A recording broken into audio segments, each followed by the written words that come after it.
Well, it's a Monday morning. We're live, large and in charge on your Feel Good Breakfast. So thank you so much for joining us. And it's time for our daily tech roundup. And we're joined this morning by General Manager of the Bandwidth blog, Bryan to look at some of the interesting new developments in the world of tech. Thanks for joining us, man. Thank you very much for having me. Very excited to be talking about this. Facebook just taking leaps and bounds to try and catch up to some markets this time around with a brand new, offering called Watch.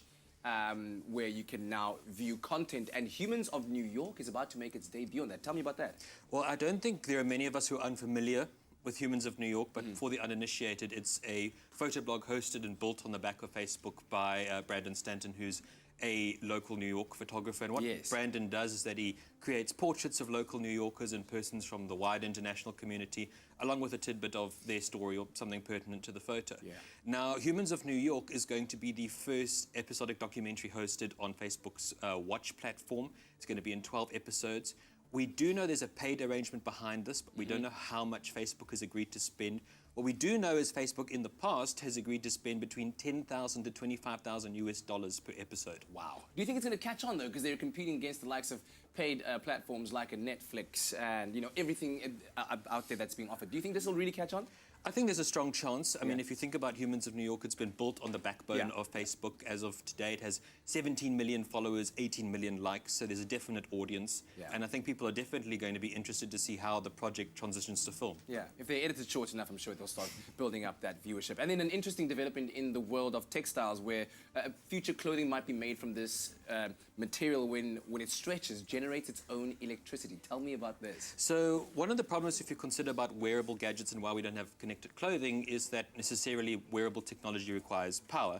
But no one wants to walk around with a power pack attached to themselves. We pretty much do with these power banks these days, right? So a team of researchers from Dallas, Texas have created what's called Twiston. It is a carbon and microfiber, in other words, in layman's terms, a yarn that can be spun into fabric.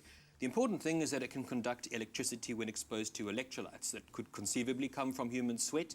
But what these researchers have worked on is an electrolyte-coated polymer that would be added to this yarn.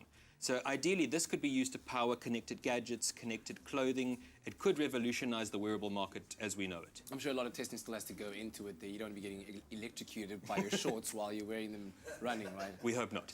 Just a little buzz down Just there. a little jolt to keep you going.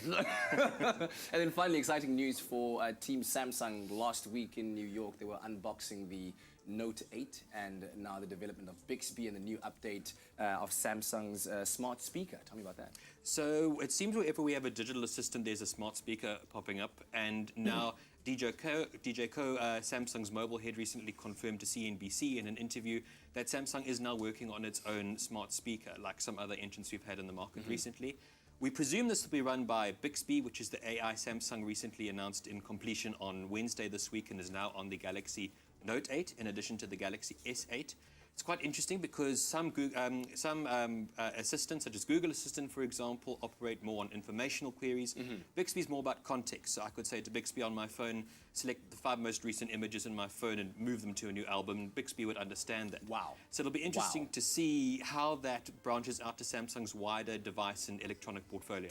Exciting stuff. Really, really exciting stuff. And thank you very much for keeping us updated. And of course, if you want to follow more info on the latest tech news, check out bandwidthblog.com. Thank you so much, Bryan. Thank you, Jim. Have a lovely Monday. Sure, you as well. At Samsung, we develop technology so you can live life. Samsung, a way of life.